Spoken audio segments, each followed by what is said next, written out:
Simba muna tayo mga boss para maging blessed ang mga araw natin. At ingatan tayo kung ano man ang ating mga gagawin. Peace be with us para sa ating lahat.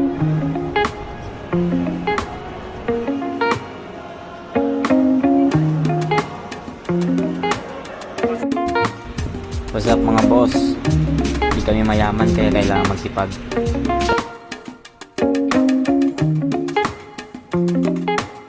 Another day, another vlog na naman para sa ating lahat mga boss. So nakapagsimba tayo ngayong unang araw